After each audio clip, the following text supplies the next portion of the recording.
Oh, too bad. Yeah. Okay. What I want to talk about today is boredom. And that is an introduction. And, I want it to be intentionally a bit odd. Because what is so important to our whole approach is repetition, repetition, repetition. And it's, repetition of the words, pendulum, pendulum, pendulum, repetition of the diagrams, repetition of the practice. Okay, how could I practice my pendulum awareness, or how could I practice my passive listening? And also repetition of applications. And where I'm coming from there is that, well, on a simple level, change is not easy. In fact, maybe change is impossible, almost. Oops. Have I gone? My next bit of equipment needs to be some doohickey that'll You're there. hold. We're still seeing. Yeah, that'll hold my phone if my phone's got to be the backup. Yeah, repetition, and even that, if I could bring in the boredom, I don't sort of want to quite put in the boredom to learn how to use all these technical devices. Okay, it's tedious, and I'm sure people who are really good at it, and absolutely into it, and someone like myself sees them as super fast and super confident, they're prepared to go through the tediousness of it. And with the Pelham tools, we want it to be ordinary, accessible, and something that can really pay off. I'm sure a computer person would say to me, Peter, just persist with that. Just keep doing it and doing it. You'll learn it. But around those things, I get intimidated. I guess my particular set of memory links are set off, and I don't master the devices, okay? So in a way, you cannot master the Pelham tools unless you're prepared to do a lot of repetition. And when we're writing up the material, the word we use over and over again is practice. You've simply got to practice with them. And that's true of any tools. You've got to practice with them. Can I just say, Peter, in 12-step programs, I might have said this before, but it so fits what you've just said. There's like a chant. It works if you work it. It works if you work it. Yeah. And, I say about, as you know, and, particularly the, people who've, been with us through all of these. When I teach and introduce and use passive listening, I say, this will change your life. Money back guarantee. And I believe that it really will. People will be able to relate to each other deeper. Conflict and misunderstandings can be seen in a different way. Marriages can be improved and political dialogue can be improved. So, you know, I make this claim that passive listening, you know, it'll change your life. But the rider there is, if you practice with it, what I like to say, there's nothing really mysterious about that. If you join the gym and go 5 days a week, that will change your life. If you, it's something I use an example, and I'd really love to try. You know, if someone learned 5 lines of Shakespeare, I mean, learn them to memory every day, that's going to change their life. So it's not that an amazing statement about passive listening, but the reason we can make the statement is the rider in there that practice is everything, and practice with everything is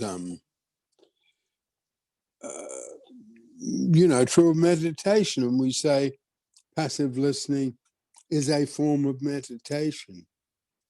So the bit I want to get across today is really an introduction to what the methodology is here, how Bye, it everyone. works.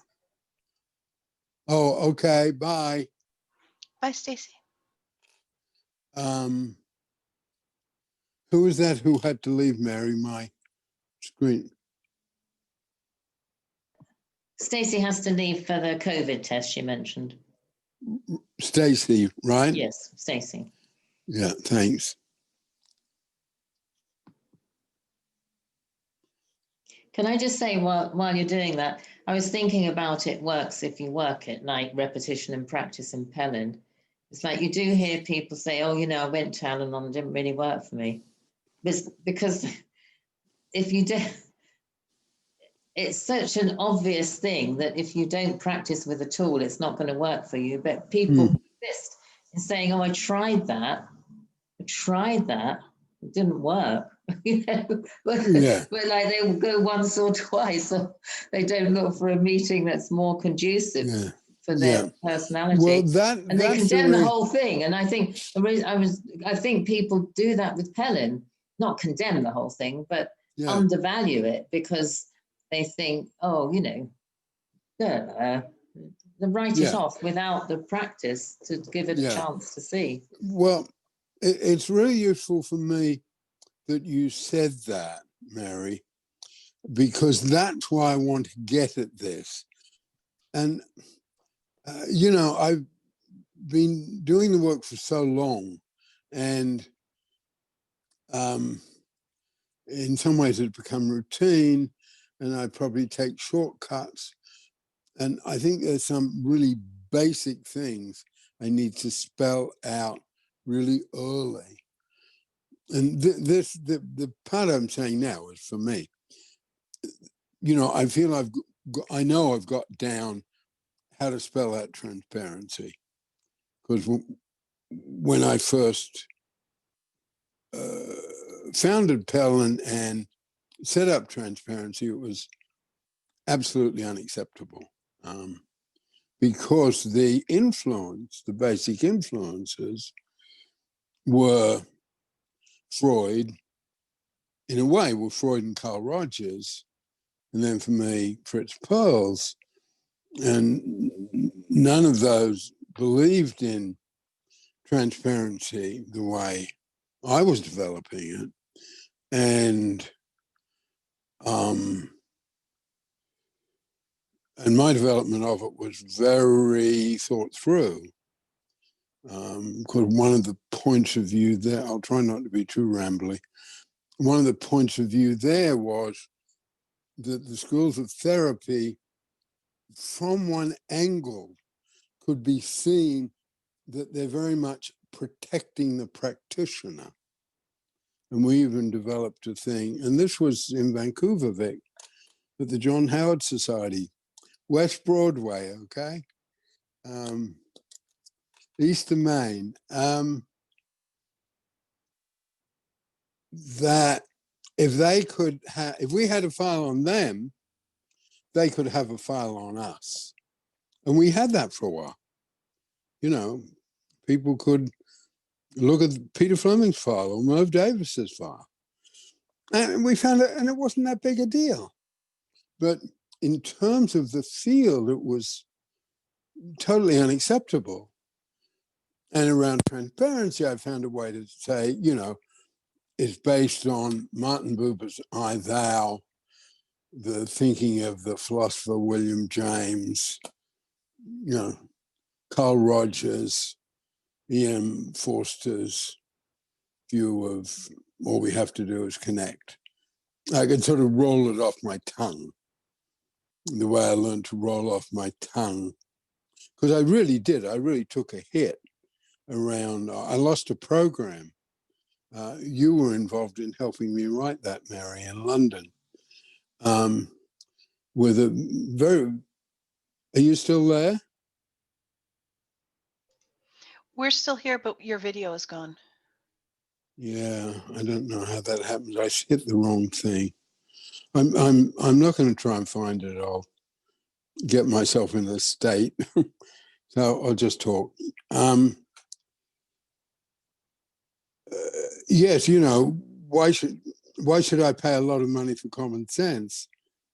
That was a very quite famous program in London called Kids Company.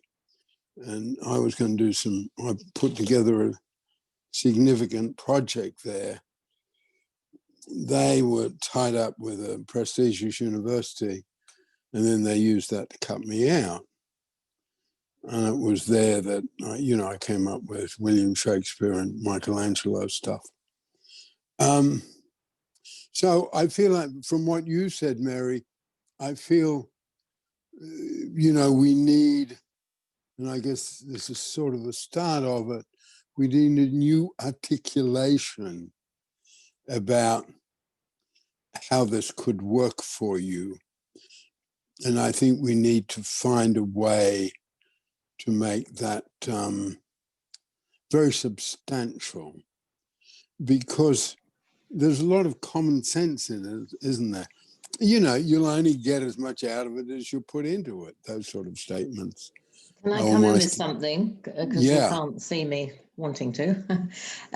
Well, I mean, one of the things I think about this, I always feel a little strange when you emphasize the boring part of it, because I don't know if it's being such a student or something, but I don't find find the repetition boring personally. And one of the things I noticed when I was kind of younger and, you know, realized I could get better if I really worked with the pendulum, was I taught myself to have a feeling of accomplishment if I managed to come down a little tiny bit. And I think that's a really good thing about tools, and it applies to all sorts of things. If you can get a feeling of it, you know, scales, I can understand scales being boring, having learned the cello, but even so, if you get in tune, you can get a feeling of accomplishment. It's mixed up to me. I don't know what you think about this, but that practicing with tools, there seems to be a mixture of the times when it's tedious and the times when you can, you know, really glow with the feelings of accomplishment just from using the tool well, or seeing a different way to apply it, or somebody suddenly cottons onto the tool. Or to me, there's a lot of excitement in them as well. Yeah, and well, when I was preparing this paper today, I was thinking of you actually, Mary, and I thought, this doesn't apply to Mary, okay? and you know, if, you know, there are people who just take to the gym, right? And you can't keep them out of there. Can I jump in, Peter? Yeah. So this is really, really interesting to me, and I want to make a couple of observations and hopefully connect with what Mary just said, because I think it's really significant. So first of all, on the business of repetition, it's interesting that across the board in all fields of human endeavor, whatever, repetition rules, right? If you look at the military, you look at these incredible people that we rely on to keep us safe, and the incredible things they do, and you, how can they do that? Well, the answer is drill, drill, drill, drill, practice, practice, practice, right? And this is true all over the place now. And then you mentioned boredom, and you touched on, and you said, I love your saying, why should I pay a lot of money for common sense? And then you said, we need a new articulation. How could this work for you? And it needs to be very substantial. And then Mary said what she said. And I was sitting here right from the beginning, and I was thinking, how can I put this? I was thinking there has to be a way to persuade people or to help people to see that the practice, the repetition will benefit you. And it will benefit you in ways that you can't even anticipate, that it will spread out. It will benefit you. And I mean, this is like almost a confession. I hate to say this about myself, but I've always thought, I was a good listener, but maybe only in certain narrow ways I'm a good listener. I think I'm not a great listener. And again, with the pendulum. Now, what I want to connect this with what Mary just said, because I think it's important. I was sitting here and I was thinking, and Peter, we need a new articulation. How can this work for you? And the answer, it came to me, oh, don't let me lose my thought, was it's the interconnection. It's the very subject that you presented today. The interconnection in the tools. So it's not a case of, well, if you do this pendulum thing, you'll be good at pendulum things. No, if you do this pendulum thing, you'll be able to go and get feelings of accomplishment. If you do feelings of accomplishment, your emotions will be better, and then you will grow and develop. And it's all about growth and development. And it's about growth and development all over in all directions. And I'll finish in just a moment. You were talking about this transparency thing. And I was thinking, turf protection, and David used to say this, not in these words, I'm paraphrasing, but turf protection is a big deal in all the professions. People end up, and David used to say, he said, I will kiss the boots of any man, but when I know what he knows, I will keep on going. And what he meant by that was, there's a lot of people that grow to a certain point and then they level off. And when they level off, it becomes about protecting their turf. And that's a problem in our whole society. And the activator philosophy and what you've just touched on, and the very thing you're developing here, it seems to me strikes at the heart of this. And that is we want to help people you can continue to develop and grow, and that's in the interconnection. I can hear you, Peter. Hang on, Vic. We'll ask you, Vic, in a minute to repeat the last bit. So, Peter, we can hear you, but it seems like you're not hearing us. Can you hear me now? Yeah. Yeah. It's I'll need you to bear with me, okay? I'll do my best. You can do it. Right, so we just, I don't know what Peter heard of. Yeah, I don't know. Can hear you. You can hear us. Well, we can hear you, Peter. There was no problem. You could hear us and we could hear you. You just suddenly started saying randomly, can you hear me? Like, right. Yeah. The answer is yes. I've got a sort of comedy of errors, okay? Oh. But I think my phone is going to run out of battery, okay? Oh, that's fun. So in the midst of all this, I've got to I've got to plug it in. Okay. Right. Well, can we go back to what Vic was saying got a bit lost while you were sorting that out? Yeah, you just keep going, okay? Because I can hear you. So, Vic, I got a bit distracted from where you were up to. Do you want to? You're up to protecting their turf. Right. Okay, so I talked a little bit about the whole business of how I thought this was very important. And David used to say, he would say in that lion's roar of his, I will kiss the boots of any man but when I know what he knows, I will keep on going. I was there, and I'm telling you, it was electrifying to hear him talk like that. I mean, it chokes me up, but it was electrifying. This man was coming from, he wasn't just saying something. He was coming from a place he'd been to in his own development. And I will kiss the boots of any man when I know what he knows. I will keep on going. And the big thing that I feel that the activator philosophy is about, it's about growth and development. Look, it's about ultimate purpose. It's about developing that purpose that is so strong that it pulls you along, that you're not just having to push all the time. It pulls you along. It's the growth and development. And so one of the big things that I'm saying, and I've seen this all over the place in my 72 years, and that is that turf protection becomes everything. That people will grow and develop, whether it's a profession or whatever, and then they'll get to a point where they'll start to level off. And when they level off, I believe this is what happens. Remember the Peter principle? Remember that book years ago about, he talked about everybody progresses until they get to their level of incompetence or something. And so when people level off, what do you do next? If you level off, the next thing you do is you protect your turf. And then that becomes the big deal. And that's a big problem in our society. And it seems to me that what you've developed here in the topic of today is the interconnection of the tools. That, it seems to me, is where we need to strike, or where you need to strike in developing this further and making it appealing to people. You're going to give them something that says you can grow with this, and the growth you will make through the interconnection of the tools will spread out into all your life. That's what I was trying to say. I hope that makes a bit of sense.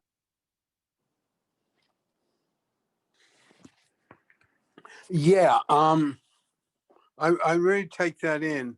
The bit I want to get at is, I think it's given that, but that's sort of further along. I think the when Pelham does, why should I pay Pelham a lot of money when all it is, I'm told all it is common sense, because that's the way I presented it. In a modesty, and she just used it against me very cleverly. And that was a real disappointment for me, because I developed a very good program for Kids Company. That was, teaching the tools to young people, so they then could be the teachers of the tools to other young people. And that, that program is essentially still there in the work with foster carers and foster kids. But if we I go back to sort of boredom and repetition, if someone, if a young person has got, and topical today, if someone's got aspirations to be a hero in a World Series baseball competition, when they start off as a kid, they're told, they're delivered the message that this is going to be hard and you're going to have to work hard. And apprentices delivered that message. It's going to be repetition, it's going to be tedious. And I remember I had a friend who was a bricklayer, and he said, he apprenticed as a bricklayer. And what he was told by the person who was in charge of his apprentice, you've just got to do it and do it and do it until the trowel is an extension of your arm, okay? Now, I think that is the way we learn a lot of things, from sports to playing a musical instrument. But I think coming back, I think we need some, very clear statement. There's the quick introduction, which sadly I got the Pelham learning cards out, but I don't have video, so I can't show you that. Next time. but we need some way to say, not threatening, not demanding, because I think when the coach says it to the young guy in Tampa, Florida, when he's 8 years old, if you want to be a hero in a World Series, this is what you got to do. And you got to get to practice. But that will be delivered with a sort of lot of love and affection. Just the same, I think, a really good, I don't know what the word is, apprentice, master, or supervisor will deliver the stern message with a lot of love and affection. It won't be sort of it won't be army-esque in that sense. It won't be like a sergeant major in the Marine Corps. You're all a bunch of idiots and whatever they do. But I do think we need to get at something, because in this field, there is a propensity to want something new, okay? This sort of Peter? excitement. Peter, can I just tell you, Vic's putting his hand up, which of course we can Yeah, see and you can't. Mary, I think. could you run it that way? Yeah. Thank you. Did I tell you if someone's trying to say something? Well, yeah, and you just tell them to say it. And Yeah. And When people, come in if you can. I mean, I'll keep an eye out as well, obviously. Okay, Vic. Thank you. So Go ahead. quick observation. I really get the feeling that you're searching for something here, and that there's something about that that's really triggering really positive feelings in me. I think the thing to be avoided when we say practice, practice, practice, and repetition is the narrow pigeonholing thing. I will get good at throwing a ball. I will get good at, and not to disparage that, but when it comes to the activator philosophy, when it comes to the contribution training and how to generate the interest in this, it's not just behavioral. It's that we want to say to people, if you do this, you will make discoveries. Yeah. You're on a journey, you will make discoveries. And remember, and I know that Peter, you don't see it quite the way I do, but I always felt that awareness was like the mountaintop that David, and maybe that's not the way it is, but maybe it should be at least part of the conversation, because we want to say to people, you will, if you do this, this is not about a slot, a particular thing you're going to be good at. This is about being a better human being, and it's going to now. This is startling to me to even keep saying this is 50 years ago that man was sitting on the cushion, the activator, teaching that.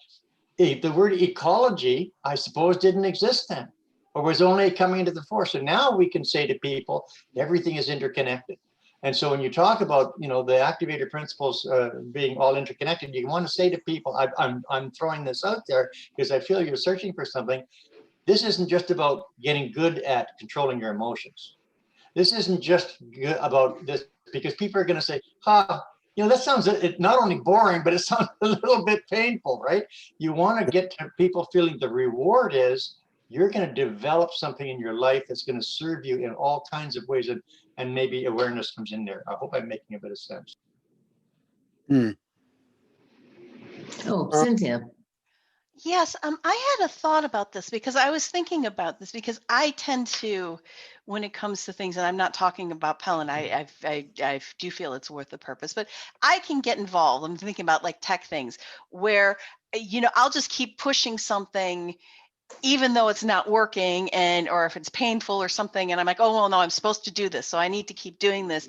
And it ends up, but then I'm thinking about how do you know the difference between whether you're just bored and you need to keep pushing and whether you're not. But then I just I wonder about the tool of evaluating of hurt and purpose and seeing, and it's not necessarily an all or nothing thing, like that boredom is almost, you don't necessarily do something, oh, I'm bored, I need to leave, but boredom is it's sort of a thing to sort of take a look at, why am I bored, and just sort of, sort of like with a rejected task or something, because I guess boredom would be if something's becoming a rejected effort, is sort of take a stop, look, Yeah, is it yeah. something you need to persist with, or is it, I don't know, that's just some thoughts that came to mind, that it's sort of, the answer isn't always to push forward, and it's not always to give up right away. I don't know. It's just some things I had in mind. No. Faulkner said, all we have to do is endure. And I think there's something about, and I guess because the examples I gave were children and or young people, the apprentice or the, the 8-year-old who's got dreams of baseball fame. So there's something there. So they expect, I guess, to be able to be given motivation and inspiration, or find it in themselves, or even have it in their daydreams. Like, an 8-year-old child will daydream about playing in the World Series.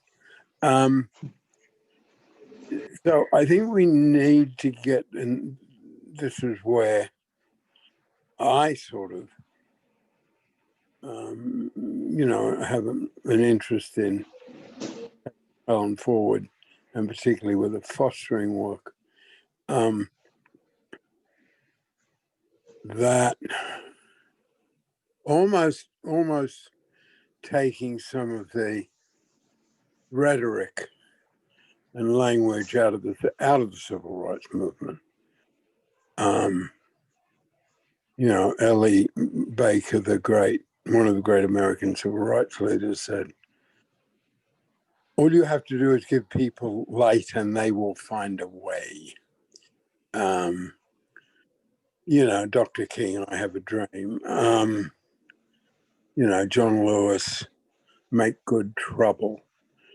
And there's sort of, I think it's the slogan nature of the work, and then persevering on a rather, I don't quite have the right words here, and do, Mary, break in whenever you want, okay? I do. I want to. Yeah, and because what I was thinking was, I think there's, I hope you don't mind me kind of saying this, but I think that your modesty gets in the way here, is that you have and maybe a bit of attraction to her in so emphasizing the boring. Because in my mind, when I was listening, I was thinking, compare the emotional impact of somebody saying this is going to be really useful for you, but you're going to get bored, with, to paraphrase, with it works if you work it.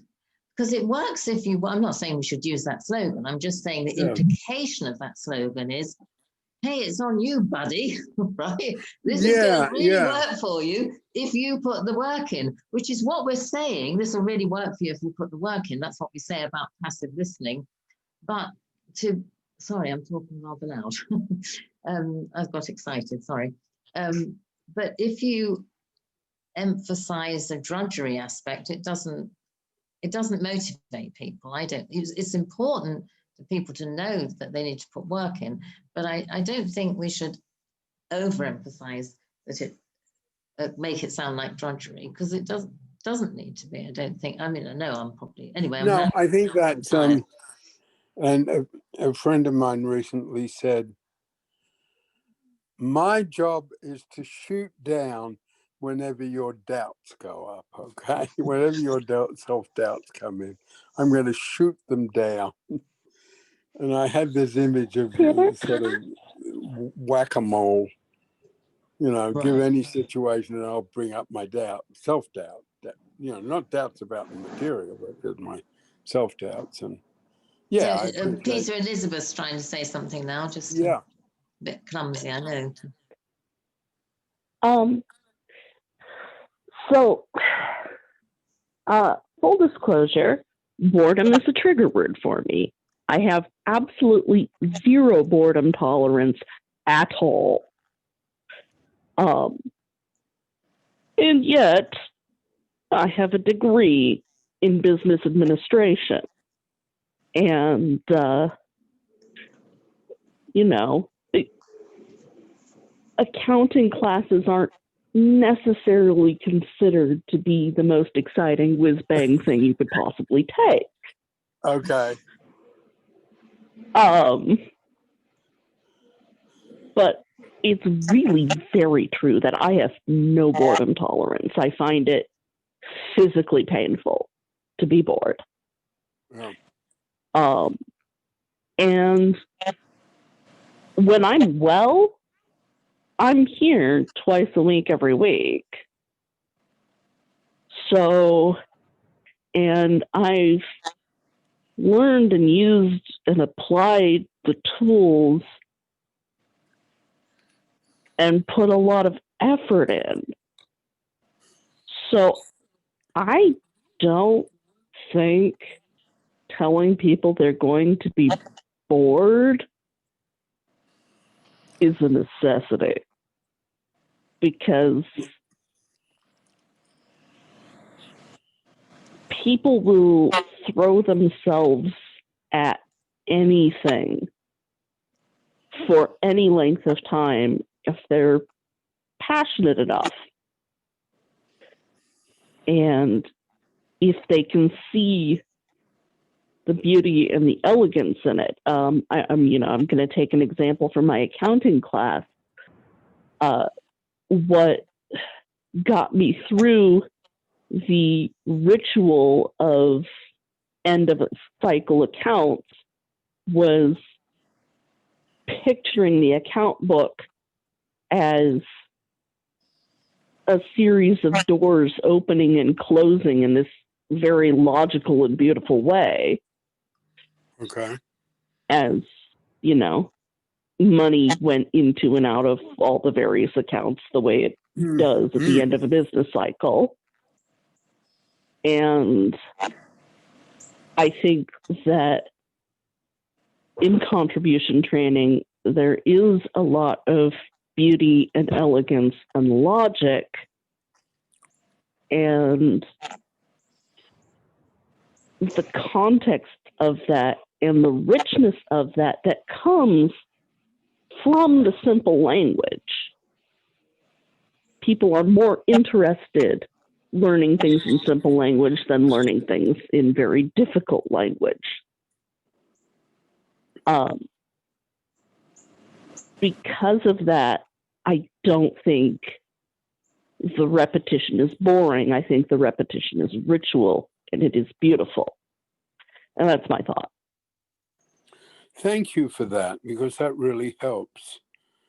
Because I do think, you know, the personal bit, I do think Mary's right that part of me holds it back. And Peter Cease wanted to come in with something when you yeah, able. Sure.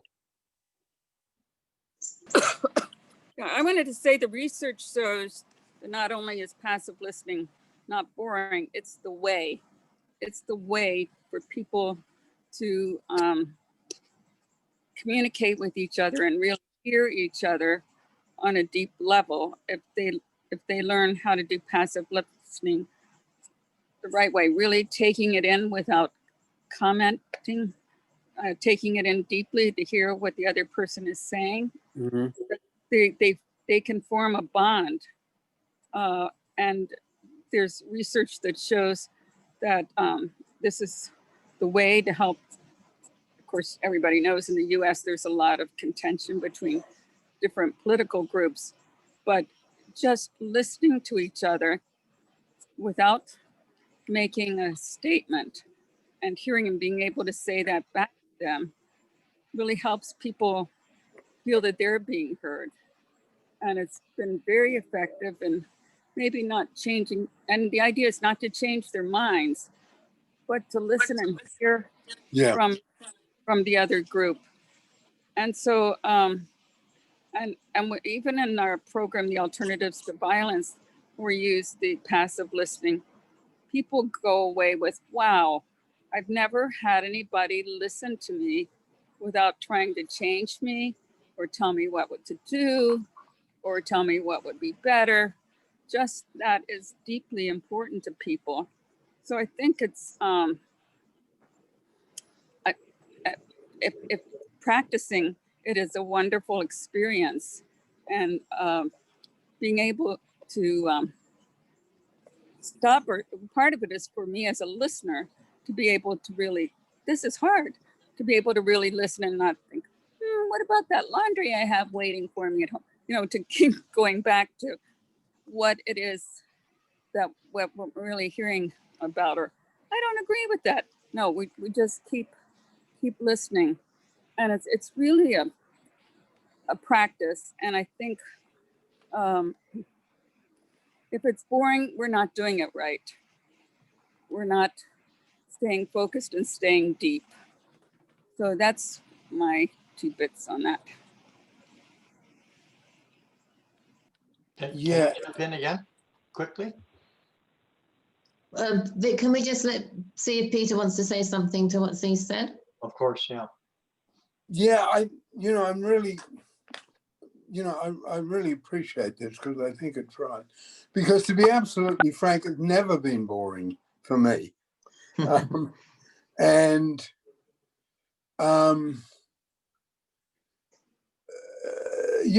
terms of transparency, I think it's my self-doubts coming in that are all about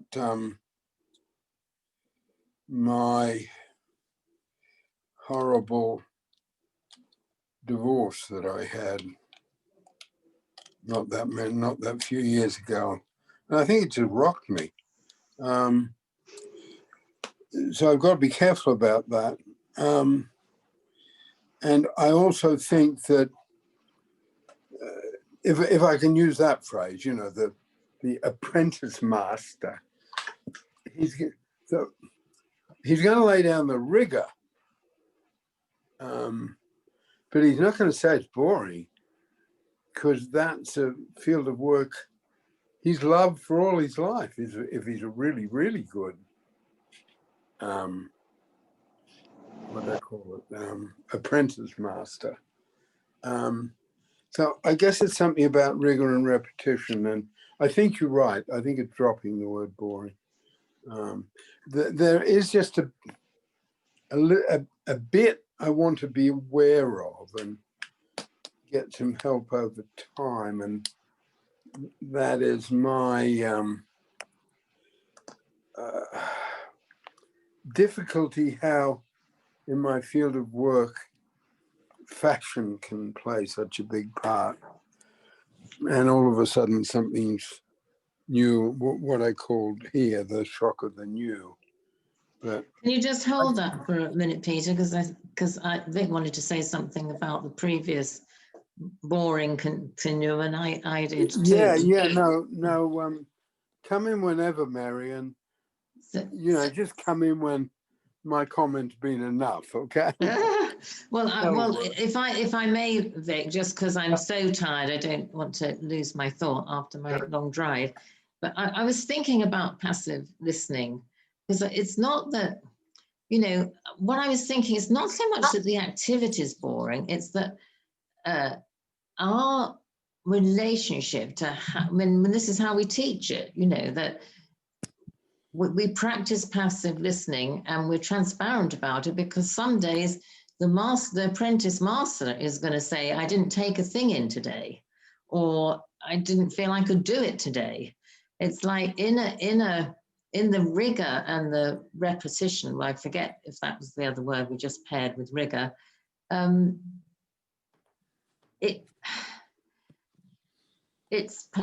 can't find the words for the thought I'm having. It's in the nature of the beast, if you like, that if you're really striving for mastery over something, you're going to have a relationship that goes between excitement and discovery and neutral and I can't do it today. I mean, that's in the nature of training to do a thing really well, isn't it? Like the scales I mentioned. But we don't want to anyway, that was my point. What was your point, Vic? So this is, I believe this is really, really productive and fruitful. So I'm going to throw this brief statement out, and I know that, Peter and I might differ on this, but, and then I want to carry on just a little bit. So my opinion is it's boring if the focus is strictly on behavior. That's when it's bored. It's boring if the focus is strictly on behavior. That's my opinion. Now, Elizabeth talked about everything that everybody said is so significant. Elizabeth talked about the beauty, the passion, the elegance, right? And that's what needs to be triggered with what we're talking about. I want to just quickly quote T.S. Eliot. Okay, you've all heard this, I'm sure. Please let me quote this. This T.S. Eliot, the poet writer: "We shall not cease from exploration, and the end of all our exploring will be to arrive where we started and know the place for the first time." Now, that's a powerful quote, and it has to do with perception of things. Now, my opinion is that when you practice, you're not just changing behavior, you're changing perception. You're changing perception with the material. And this connects with what Mary said. It connects with what Cecilia said. And I think it was Elizabeth said, people are more interested in learning simple things in simple language. Stephen Covey, 7 or 12 habits of productive people, that thing, and he had this amazing perception exercise. And I won't go into all the details, but he had a perception exercise. If you went through this exercise, you realized your perception, and the idea was your perceptions shape your behavior. And so you have to find a way, it seemed to me, is what he was saying, and maybe what we're trying to get at here is to alter perception. And you don't do it, behavior is part of it. But I think this is a very, very fruitful discussion. I feel really excited about this. Again, my opinion is that it becomes boring if the focus is strictly on behavior, and then bring in the interconnection of the tools. What's that? That's awareness. Only if you're developing awareness are you going to develop an awareness of the interconnection of the tools. Otherwise, it's pigeonholing, it's behavior, and that's what I'm seeing here. I think this is really fruitful. Thank you. Well, Vic, when you said that before, I wanted to say I see what you're getting at, but the difficulty is, like with scales on a musical instrument, you can't find your way deeply inside passive listening by thinking about how it's interconnected with the other tools. It really is a discipline to try and take, to be just the vessel and take yourself and your emotional and intellectual reactions out of it. And it can't be done without practice. So I think it's not really either or. I think it's important not to lose that. I agree. Place of where I think when it's a skill. I think skill's passive listening's a skill that you can't just turn on. You have to be inside your attempt at it moment by moment, I think. And you can't just say, oh, I've got that one now, because you never have. It's always going to vary. I just have to step away for a minute to do an organizational thing. So, okay, so I'll come in. Cynthia wants to say something. I just saw her hand, so I'll say that. Yeah, go. Before I go for a minute.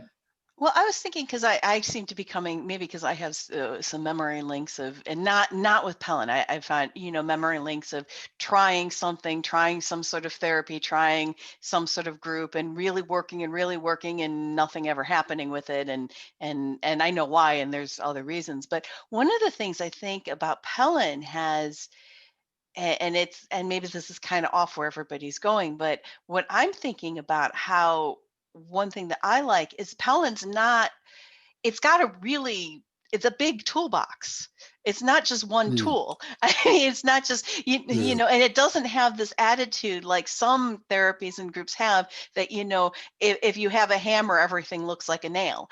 I mean, you have your hammer, you have your wrench, you have even things like passive listening. When you were teaching, and I remember you said, well, yeah, you passive listen, but there's certain circumstances that you don't passive listen in, you know, that there's and I think that that's one of the richnesses of this, and one of the things that I'm you know uh, that I find so useful about this, and it's so productive, is that there is this great flexibility. And yes, you need to learn each tool to be able to use it, but you also learn that, okay, this is for a nail, it's not for a screw.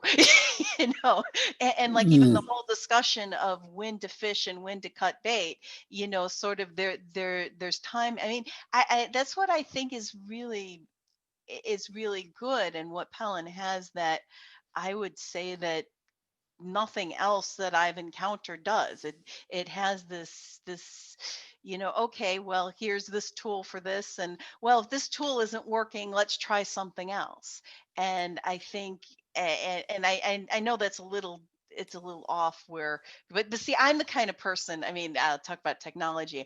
I'm the kind of person who, in fact, my spouse has to stop me. I get an idea in my head and I want to change this technology and it's not working. And I've spent days, wasted time doing all sorts of things and not gotten anywhere. Although sometimes I learn something in the process, but you know, so I kind of get to the point of where I have to think, okay, when do I not beat the horse?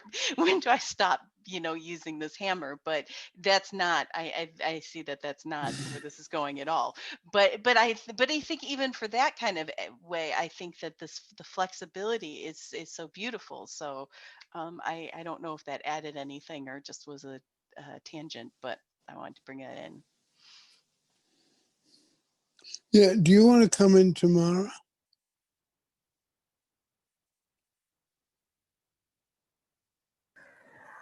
Yeah. Let's see. Oh, I have so many different thoughts. But I think the beauty, let me see. I was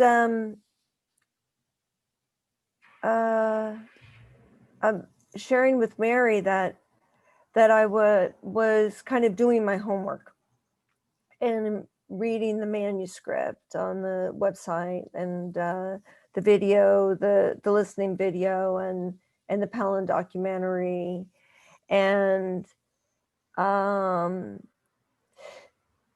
that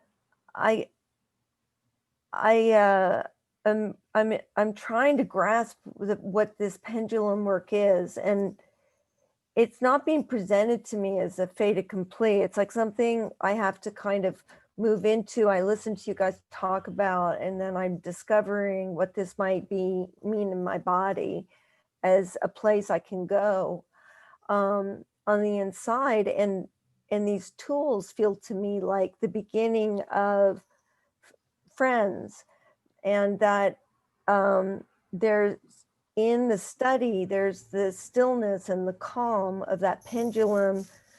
It's like me visiting the pool that feels like home. And in that place, I bring my attention to a practice and a ritual. Somebody used that word, but the practice and the tools in themselves, they don't seem to shut down my interest, and they seem to open up doors and feel like I'm internalizing transitional objects, and that there's the beginning of some object constancy for me, and it's the work. And it feels like a gift to start to carry that.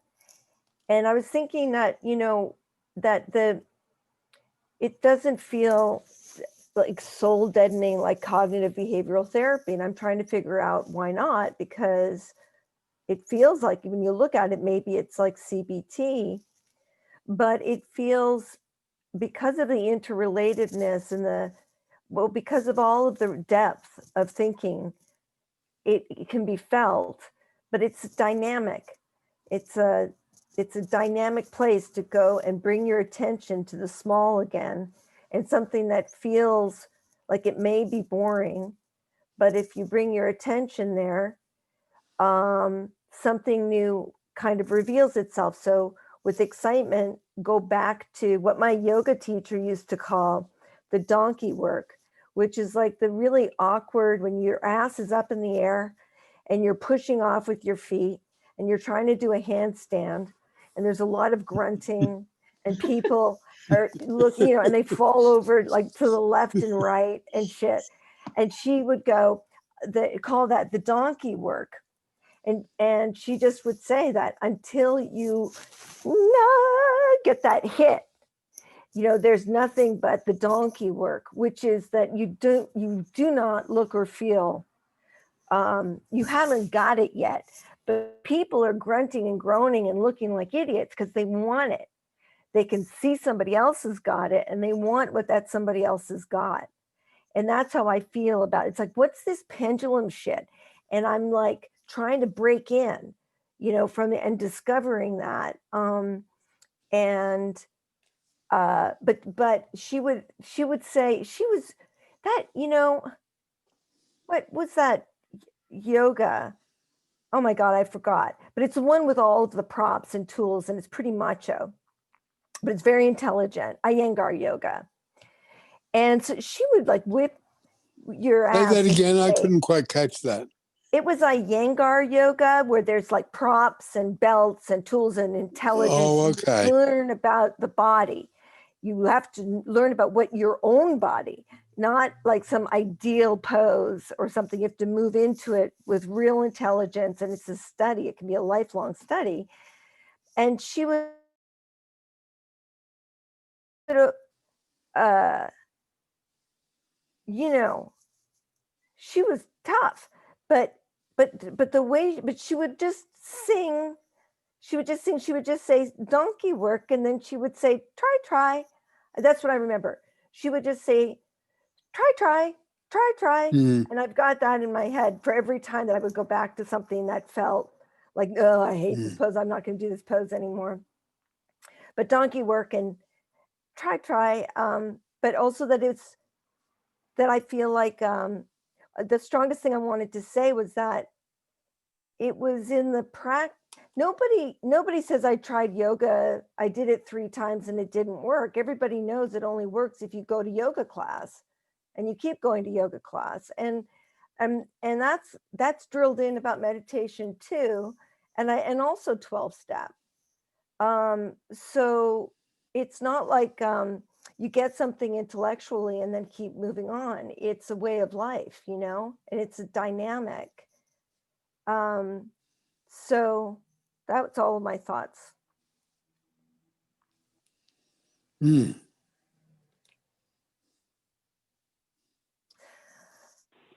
Mary, are you there? Yeah, I was Mary's not just back up. muted and Oh. I was talking away muted. So Okay. you now say PJ iPad. Is that you, Peter? Yeah. Do you want to try and turn the video on that? I don't think I can do it for you.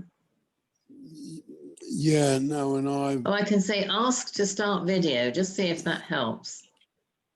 okay. The host says Mary, I'm going to Of call course, back in a Nikki. minute, and I've got something to Oh, say right, when I do. thank you. Okay, thanks. Right.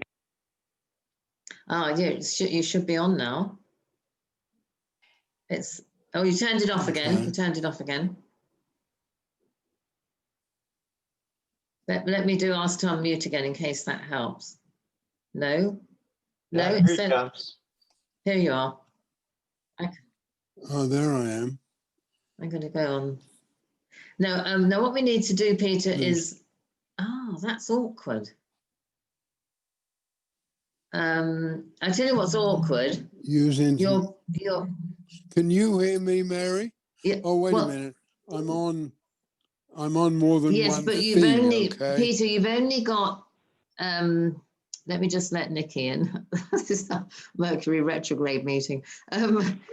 Peter, if you got a hole for your earphone on your iPad, because it's not showing a little microphone icon as though you... Yeah, right. So I've got to change, okay? So Yeah. hold on. I take that out of the... We might just be plunged into not being able to hear Peter. Because he hasn't got an icon for it. That's very strange. Well, just Yeah, have we're to- getting a running. Oh, no, he's fine. We're getting a running Are you, commentary. am I there at all, Mary? No, you're still, Oh, you're coming through, your sound's still coming through your iPhone, and your iPad, the video goes on and off, and at the moment it's on. It's off. I I'm don't, getting a little note under him saying that his audio, that he's still trying to connect on audio. are you there? oh, for the I'm back on iPad, the you mean? phone. Yeah. What came up on the other thing was this program is not supported for this device. Mm. Oh, So let's not worry about it now. we can't even see you. We can see your ceiling. I No, know. I Oh, don't. you know. I don't Okay, there you go. I see Peter's iPhone. I don't see I any see Now we're Peter seeing now. you. Now you're there. Yeah, I now can't you're see there. him. The thing is that on speaker view you won't show because there's no sound coming from there. But if we're on gallery view, we can see you and we can hear you through your iPhone, and that may be the best we're going to get today. I think Oh, you're that's the right. best Gallery we can do view. today. I Yeah. see. So And everybody go on I've- gallery view, and then you can see and hear Peter in Okay, two I different got it. squares. Yeah, and I can get some help from you about that later, Mary, because Or this is Claude. actually this is the first time I've used the iPad. Okay. Oh, right. Well, congratulations on the vision then. We'll be Yeah, with thank you. that. We'll make that an accepted effort. Yes. Well, talk about feelings of accomplishment Yeah. over the moon. Yeah, I feel these issues for me are sort of quite fundamental. And I think some of it is going to be how it's articulated, but there is a place where we're coming, there's something very fundamental about the methodology of tools. And I guess it's a place where I parted company with David. Because what I'm saying in the methodology of tools, there's no answers in Pelham, okay? Now, this is coming from a slightly different approach. I mean, it's not the initial thing and how do you tell people that, you know, you got to do the work and the repetition and all of that topic, if I could put it that way. But there is the other topic that, well, I guess I feel it really is quite mine that, you know, there's no answers in it. There's just tools, and then it's what you do with the tools. And there's no hierarchy of tools. There's no, you know, purpose comes for, you know, it's best if you can, or the ultimate aim is to get into,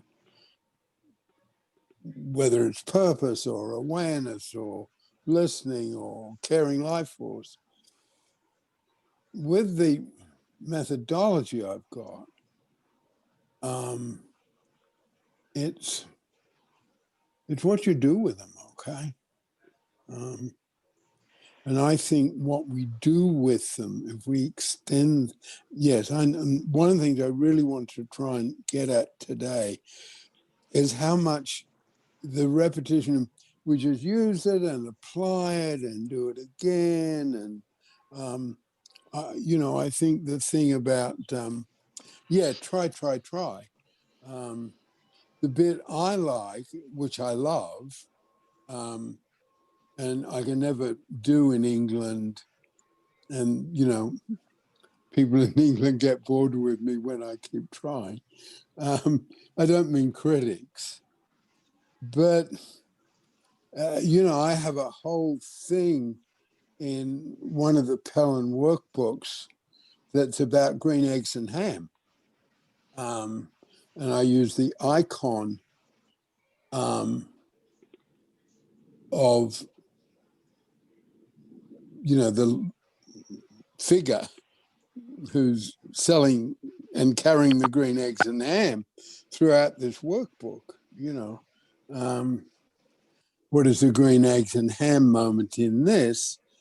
And of course, as Americans know, and not people in England, green eggs and ham is try it, you will see. On a train, up a tree, you will like green eggs and ham. So it's that trying and experimenting and sort of throwing the tools around, having fun with them. How can I dismiss the pendulum or not like the pendulum? And, with our approach, that's fine. Can I say something? Am I making any sense with all of this? Yeah. I'd like to say something, because what came into my mind was when the whole, I'm thinking about how people really do need different things. And other therapists tend to cater to people who know they need to work on their, want to work on their feelings, they want to work on their personal pain or personal success.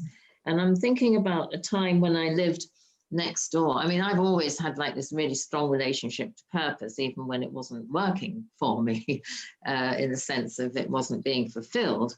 I knew I needed a purpose and I needed meaning. And Nikki, I'm kind of gripping my hands like claws towards me of how intensely I wanted those two things, right? And I used to live next door to this lady who didn't go to work, and she had a little child. And I don't know, I just got this image of her popping in and out of her house. And this is in a tiny little village in the middle of nowhere. And so her life was like really small in my eyes. I don't mean that critically, but just like she seemed content in a life that would have literally driven me even crazier than I was, right? And I think one of the really important things about tools and the Pelling tools, because they incorporate looking at the world of work and looking at the world of action and looking at the world of material things when people need that kind of security, is that it's kind of like we do have something for all these different types of people that don't necessarily want purpose in their life, or that they want to have a job that is coming from the material life force. They want to have a job that gives them the security. They know they can put food on the table, and they go down the pub on a Friday night and maybe they play chess. And that's right for them. That's a life that gives them what they want, because the providing and providing and the regularity and the stability might be really important for that person. So anyway, I think that's what you can't have that applicability of there's a theory, a top-down theory or a diagnostic theory kind of creates its own hierarchy and leaves some people out. And the genius of David Pelling was that there was room for all types of people and aspirations in life. Yeah, that's what I feel.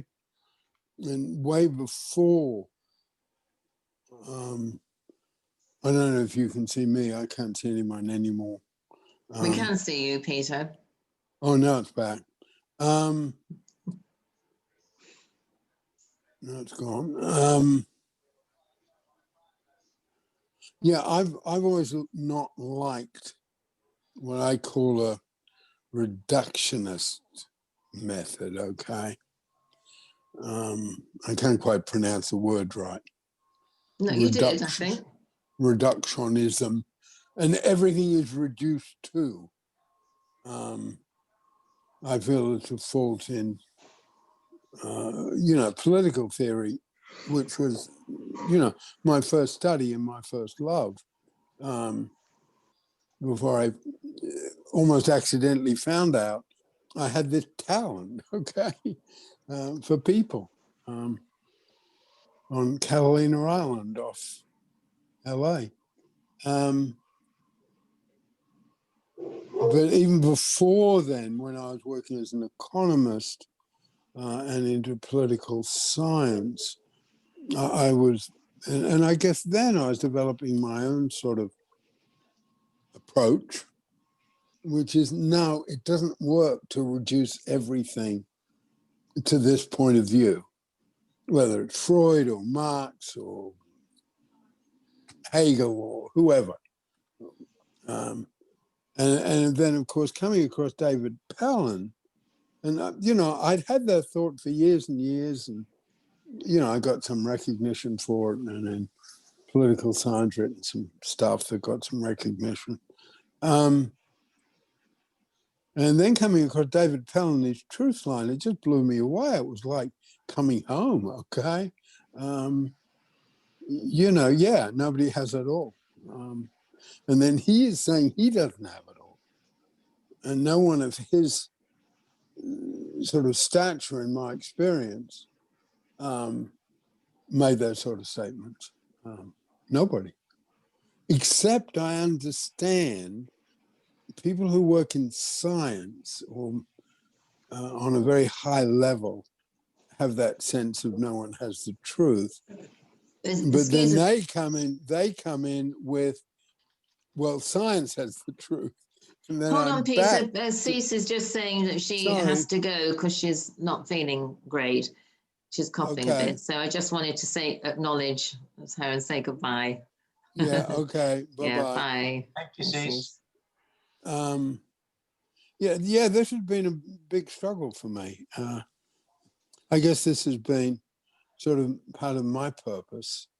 And I can have a point of view, and then I come into the part of me that's a practitioner, and a field I have a lot of experience with by now. And I don't care what it is. If it works for somebody, it works for somebody. And particularly working with foster kids, that point of view is even more passionate. You know, I don't like psychiatric labels. I don't like psychiatric medication. But if it works for someone, it works for somebody. And that's where David had it, I feel, in evaluating in terms of hurt and purpose. Can I just draw your attention to the time? Yeah. No, Stacey had to go a long time ago. Okay. I'm just saying it's because it's an hour later for people, our usual routines are affected.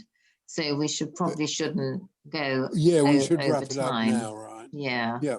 Okay. And if you do want to meet briefly, we'd have to do it in half an hour, not 3/4 of an hour, because even briefly it getting late for lunch. You know, I'm talking about the Pelling team.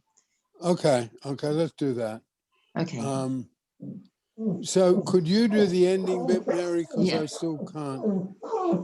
Sorry, that's my dog saying hello to a little dog on the deck. See, you're joining in the meeting. Okay, so I'm Mary in Rosarita Beach with an excited dog, Tamara. I'm Tamara in San Francisco with people who are excited about Pellin, and I think that's what's contagious. Okay, Cynthia. I'm Cynthia. I'm in Kankakee, Illinois, and regardless of what I was saying about other things, I've been so grateful for the tools, and I think they've been really helpful, particularly during this time. So I just wanted to put that out there. Thank you. Thank you. Nikki, you're next on my screen. Hi, I'm Nikki, still in Wimbledon. There was a thing I've been holding on to for saying that. Oh, I'm so sorry, Nikki. I forgot you wanted to talk when you came back. No, that's all right. It's just following everybody else about I don't know, series and then yoga and all of that, and it started with Vic saying, I don't know if he said something, if he alluded to, I don't know, people who keep us safe. Don't know quite know who he was referring to, but I think there was sport in there. Anyway, it made me think of sportsmen. And I thought, yeah, it wouldn't occur to you for a second to think that David Beckham must have been bored doing all the training that he did to achieve what he achieved, and that Serena Williams, I mean, that must be boring as hell. For me, it would be anything sporting is so boring. I would never pick the ball up from the ground where it would inevitably go for the second time. It'd be so boring. And yet somebody has the drive and the will to do that thing monotonously, and then they must have to learn, that style of a hit and that style of a hit and that style of a hit, and that's like, an underarm or an overarm or whatever. It's like I was just equating that to a different Pelland tool. So you learn, passive listening is an underarm hit, and attraction hurt is an overarm or something. Yeah. So I don't know. Maybe, Peter, you should drop the whole concept that that's a kind of struggle or anything, and maybe that's what I'm trying to say. Maybe it's completely normal that for anybody to get good at anything, you have to repeat. That's what Vic was saying in the first place. So, and it's not boring. If it happens to be the thing that is of interest to oneself, it is not boring. So thank you. I'll stop there. Thanks, Nikki. Vic, I think you're next. All right. I'm Vic in Abbotsford, British Columbia. And again, I just feel really touched by the contribution of each person. And I want to emphasize this. There's no person here that I'm not receiving from. I thank you all for sharing. And I think this has been particularly fruitful. And I'm really grateful to Peter, Mary, and Nikki, and whoever else is involved in the technology making this possible during the pandemic. It's been important to everybody. And Peter, thank you for your humility and for keeping David Pelland alive. This is really, it's a special thing, and anything I can do to help it continue, I hope I'll be able to do that. Thank you all. See if I can get in between the barking dogs. No, I can't. Okay, Elizabeth, then Peter. I'll mute myself again.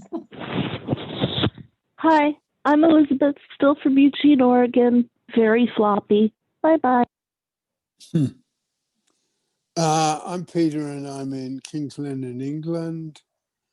And yeah, I got a lot of stuff to think about this. And I think I've got crap inside me I need to let go of, okay? Yeah. That's me. I think I forgot to do me. So I'm Mary, still in Rosarito Beach, or newly in Rosarito Beach. And I've just realised we have to remind everybody that we're not here on Wednesday. Are you just going to do that? I did that in the newsletter, but of course not everyone might have seen it. So sorry about the dog, the neighbour's dog. Yeah, so we're not here this Wednesday. So the next time for this is next Sunday, when it is back to normal 10 o'clock in the 10 o'clock. And you're not even 3 hours, are you, Cynthia? You're 2 hours different, but you know the difference for that. Yeah, I know the difference. So it's not normal times next Sunday anyway. So we look forward to seeing you then. Okay. Okay. Great. Thank you. Thank you all. Thank you, everyone. Thank you. Bye-bye. Okay, bye-bye. Thank you. Mary, Yeah. I just wanted to, wherever stuff the recording.